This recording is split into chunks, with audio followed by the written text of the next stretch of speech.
Now come to the next one. In this case, we have given larger of two supplementary angles exceeds the smaller by 18 degree. देखो इसमें word आ गया exceeds. Exceeds का मतलब क्या है? Difference. किसका difference? Large angle का small angle से. और वो डिफरेंस किसके इक्वल है? That is equal to 18 degree. तो इसमें दो एंगल्स हैं हमारे पास, एक लार्ज और एक स्मॉल. लार्ज में से स्मॉल को माइनस करेंगे, दैट इज कॉल्ड डिफरेंस. मतलब कि लार्ज वाला स्मॉल को एक्सीड करेगा. कितने डिग्री से एक्सीड करेगा? 18 डिग्री से. तो इन दोनों का डिफरेंस है 18 डिग्री. ठीक है. Let large angle is equals to x. Let small angle is equals to y according to condition x minus y is 18. ये फर्स्ट इक्वेशन. अब वेरिएबल दो हैं, इक्वेशन एक है, ऐसे तो सॉल्व होगा नहीं, एक इक्वेशन और चाहिए होगी. तो दोबारा से स्टेटमेंट को पढ़ते हैं. इसमें लिखा हुआ है टू सप्लीमेंट्री एंगल्स, कि ये जो लार्ज और स्मॉल एंगल्स हैं ये सप्लीमेंट्री एंगल्स हैं. और सप्लीमेंट्री एंगल्स कौन से होते हैं? जिनका सम 180 होता है. Also x plus y is 180. ये सेकेंड इक्वेशन.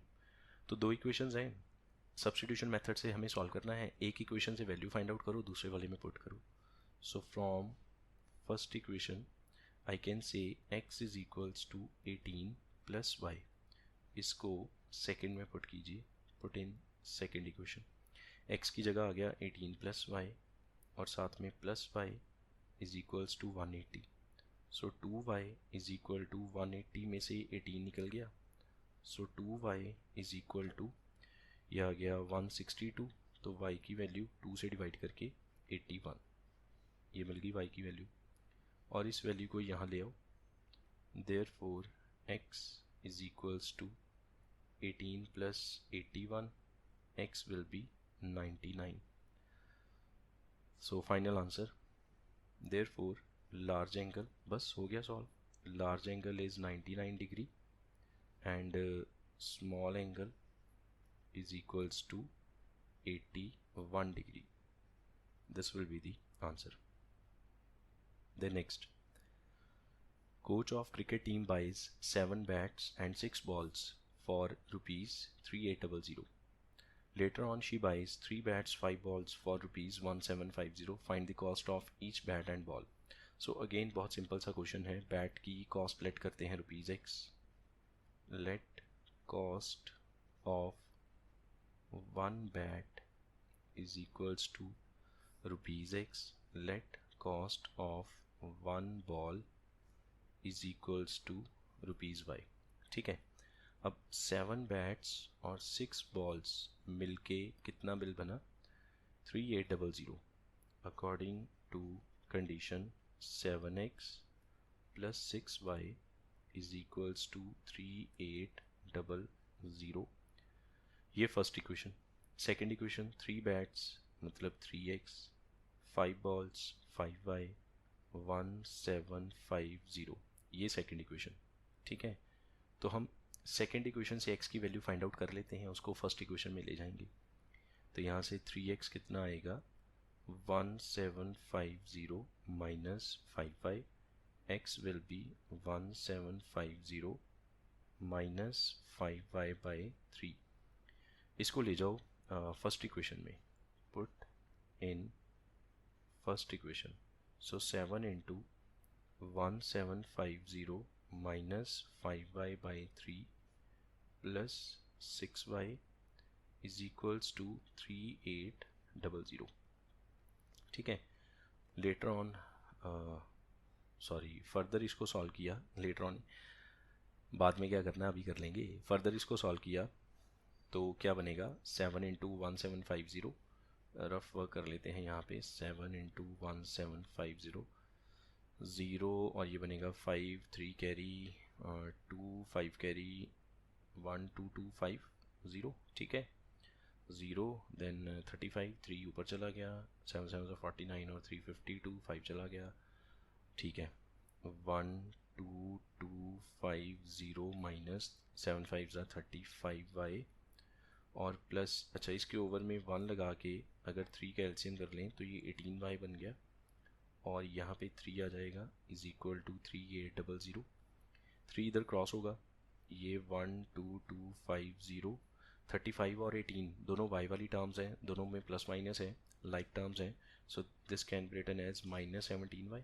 35 में से 18 निकल जाएगा, ठीक है, और 35 बड़ी टर्म है, बड़ी टर्म नेगेटिव में है तो आंसर नेगेटिव में आएगा। 3 इधर मल्टीप्लाई होगा, 3800 को 3 से किया 3030, 3 8 24, 2 कैरी 1 1, ठीक है।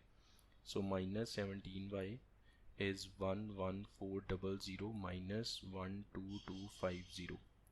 तो 12250 बड़ी टर्म है, इसमें से 11400 माइनस किया जाएगा, ये बच गया यहाँ पे 50, यहाँ पे रह गया 12, यहाँ पे 12 में से 4 850 नेगेटिव में, क्योंकि 12250 बड़ी टर्म है तो ये -17y is -850, minus minus cut गया, y इज इक्वल टू 17 से डिवाइड करेंगे तो 50 आंसर आएगा, 17 5 85, ठीक है, 0 एज इट इज साथ में जुड़ गई।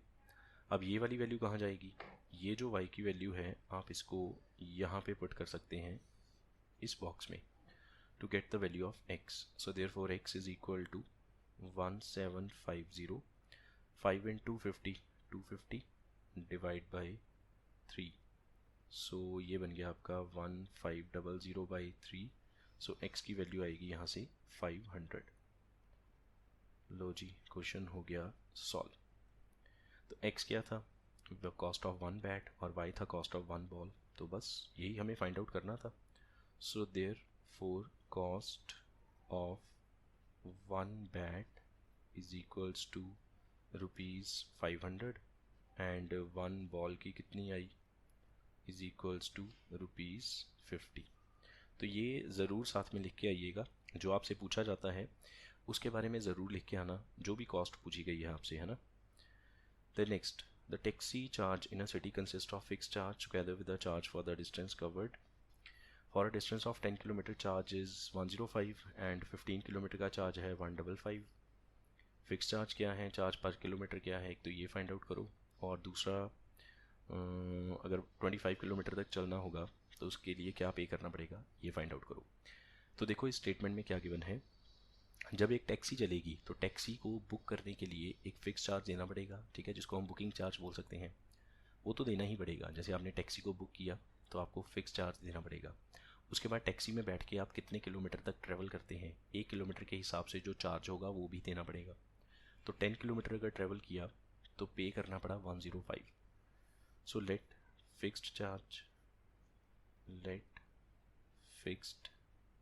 Charge is equal to ₹x, let charge per kilometre is equals to ₹y, ठीक है, अकॉर्डिंग टू कंडीशन।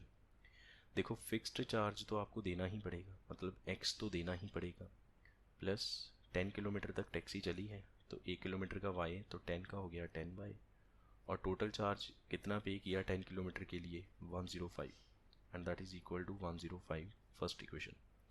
समझ आई बात, क्या किया कि 10 किलोमीटर तक तो आपने ट्रैवल किया, उसके तो चार्ज लगेंगे, ए पॉइंट से बी पॉइंट तक गए, 10 किलोमीटर ट्रैवल किया, 1 किलोमीटर का चार्ज y है तो 10 किलोमीटर का हो गया 10 into Y 10y।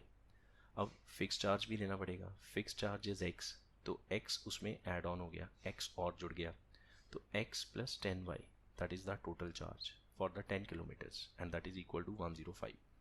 Similarly 15 kilometre का चार्ज कैसे कैलकुलेट किया जाएगा, 1 किलोमीटर का y, 15 किलोमीटर के लिए 15 इंटू वाई 15y, प्लस जो फिक्स चार्ज है वो भी लगेगा, तो fix charge is x plus 15 kilometre का 15y, and that is equal to 155, ठीक है। फिक्स्ड चार्ज जो है वो तो पे करना ही है, साथ में कितने किलोमीटर ट्रैवल किया उसका चार्ज अलग से कैलकुलेट किया जाएगा, ये सेकंड इक्वेशन। तो आप कहीं से भी वैल्यू फाइंड आउट कर लो, लेट से हमने फर्स्ट से वैल्यू फाइंड आउट की, from first x is equal to 105 minus 10y, इसको सेकंड में पुट किया, पुट इन सेकंड, तो x की जगह ये आ जाएगा 105 minus 10y, plus 15y is 155, ये हो गया 5y, ठीक है।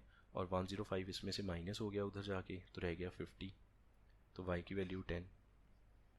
ये y की वैल्यू आप कहीं भी पुट कर सकते हैं, तो लेटे से हमने इसको यहीं पे पुट कर दिया। So therefore x is equals to 105 minus 10 into 10, तो 10 10 ज़ा 100 इसमें से निकल गया, तो x की value 5। Therefore fixed charge 5, fixed charge is equals to ₹5 and charge per kilometer is ₹10। ये तो आपने यहाँ तक सॉल्व कर लिया कि फिक्स चार्ज और चार्ज पर किलोमीटर कितना है। अब आपको ये बताना है कि अगर 25 किलोमीटर का डिस्टेंस ट्रेवल होगा तो उस डिस्टेंस के लिए हमें कितना चार्ज पे करना पड़ेगा। तो अगेन सेम रूल, 25 किलोमीटर तक ट्रैवल करना है तो 1 किलोमीटर का y 25 का हो गया 25 into y plus fix charge जो लगना ही लगना है, ठीक है। So charge for 25 kilometre that is equal to x fix charge जिसको हम कह सकते हैं बुकिंग चार्ज प्लस 25 किलोमीटर का 25y, 1 किलोमीटर का y 25 किलोमीटर का 25y। x की वैल्यू है 5 प्लस 25 इंटू पर किलोमीटर का 10, तो 5 प्लस 250, सो आंसर कितना आएगा ₹255। ये इसका आंसर हो गया। Now next question, a fraction becomes 9/11 if 2 is added to both numerator and denominator, if 3 is added to both numerator and denominator it becomes, it का मतलब है fraction becomes 5/6। Find the fraction. तो fraction क्या होती है, let fraction is equals to x by y, ठीक है, according to condition. अब क्या हुआ, पहली लाइन को पढ़ते हैं, फ्रैक्शन बिकम्स 9/11, इसका आंसर 9/11 के इक्वल आएगा। कब आएगा, जब 2 को ऐड किया जाएगा बोथ न्यूमरेटर एंड डिनोमिनेटर। 2 हमने दोनों में ऐड ऑन किया, x plus 2 by y plus 2, जो न्यूमरेटर था उसमें भी 2 ऐड कर दिया, जो डिनोमिनेटर है उसमें भी 2 ऐड कर दिया, and this fraction is equals to 9/11, ठीक है। अब क्रॉस मल्टीप्लाई करते हैं, 11x plus 22 is equals to 9y plus 18। यहाँ से x की वैल्यू बड़े आराम से निकल सकती है 9y, और 22 इसमें से आके माइनस हो गया तो बचा -4, x is equals to 9y minus 4/11, ये x की वैल्यू, ठीक है। ऑल्सो अब सेकंड कंडीशन पे आ जाते हैं। ऑल्सो सेकंड कंडीशन क्या है कि अगर हम 3 ऐड करें, 3 is added to both numerator denominator, fraction becomes 5/6। अब 2 ऐड करने की बजाय हमने दोनों में 3 ऐड किया, x plus 3 y plus 3, and this fraction becomes 5/6। अब जो फ्रैक्शन है वो 5/6 के इक्वल आएगी। यहाँ से क्रॉस मल्टीप्लाई करें अगर, you will get 6x plus 18 is equal to 5y plus 15, ठीक है। ये वाला 18 इधर आके माइनस हो गया तो यहाँ पे बचा -3, 6 इंटू, अब x की value 9y minus 4/11, bracket open करते हैं, 6 ऊपर मल्टीप्लाई हो जाएगा, 54y minus 24 divide by 11 is equal to 5y minus 3। अब ये वाला जो 11 है क्रॉस मल्टीप्लाई होगा तो दोनों से मल्टीप्लाई हो जाएगा, you will gate 54y minus 24, 11 into 5 55y minus 11 3 ज़ा 33, ये 55 इसमें से माइनस हुआ -y, और यहाँ पे -33 में 24 जुड़ गया, ये वाला इधर चला गया, ठीक है। वेरिएबल एक तरफ किए, कांस्टेंट एक तरफ किया, तो -y is -9, minus minus cut गया, y की वैल्यू 9। अब इस वैल्यू की हेल्प से ये y कट गया, सॉरी y कट गया बोल दिया, माइनस कट गया, y की वैल्यू 9, ठीक है। और ये वाली y की वैल्यू इस बॉक्स में पुट कर दो, so therefore x is equals to 9 into 9 -4/11, 81 -4/11, x is 77/11 which is equal to 7. तो हमें फाइनली क्या फाइंड आउट करना है? I need to find the fraction. And what is fraction? Fraction is x by y. x और y दोनों की value मिल गई. So therefore fraction equals to 7/9. ये इसका आंसर हो गया. ठीक है. Now one last question of this exercise. 5 years hence का मतलब है लेटर ऑन, बाद में क्या होगा. अच्छा, वैसे भी जब आप पूरा सेंटेंस पढ़ेंगे तो उसमें विल बी लिखा हुआ है. विल बी मतलब फ्यूचर की बात हो रही है. 5 years hence age of Jacob will be 3 times that of his son. Jacob की एज अपने सन की एज से 3 गुना हो जाएगी 5 साल बाद. 5 years ago, 5 साल पहले क्या था? जैकब्स एज वॉज, अब ये पास्ट टेंस है ना, वॉज लगा हुआ है. Jacob's age was 7 times that of his son. Jacob की एज अपने सन की एज से 7 गुना थी. बताओ इनकी प्रेजेंट एज क्या है.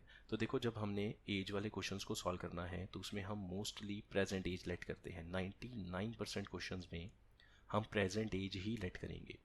फ्यूचर में जाना है तो एज में प्लस कर देंगे, पास्ट में जाना है तो प्रेजेंट एज में से माइनस कर देंगे. लेट से प्रेजेंट एज x है. अगर हम कहें 10 साल बाद क्या होगा तो x + 10. अगर हम कहें 4 साल पहले क्या था तो x - 4. प्रेजेंट में हम ऐड करेंगे अगर फ्यूचर की तरफ जाना है. प्रेजेंट में हम माइनस करेंगे अगर पीछे पास्ट की तरफ जाना है.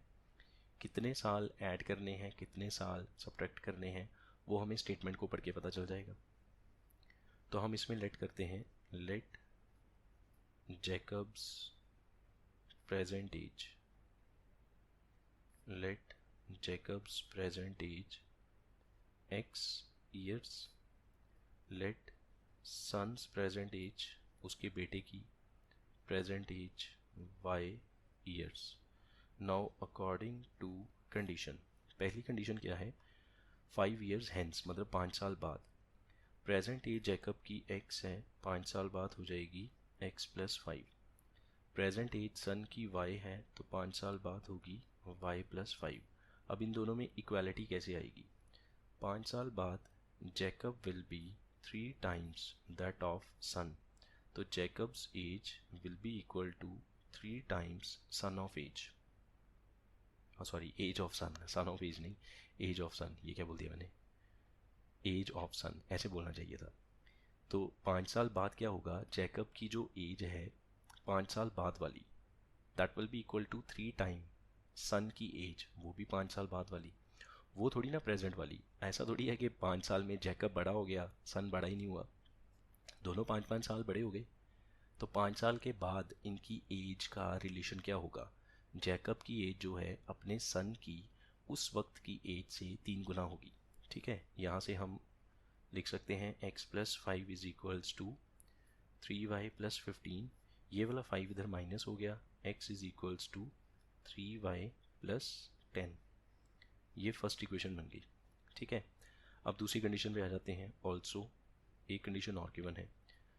5 years ago, 5 साल पहले जैकब की एज 5 साल पहले थी x - 5, सन की एज थी y - 5. अब इन दोनों में इक्वालिटी कैसे आएगी? जैकब जो था अपने सन से 7 times था. So Jacob is equal to 7 into son की एज. ठीक है, तो ये बन गया x - 5 इज 7y - 35. ये वाला -5 इधर प्लस हो गया. x is equal to 7y - 30 रह गया.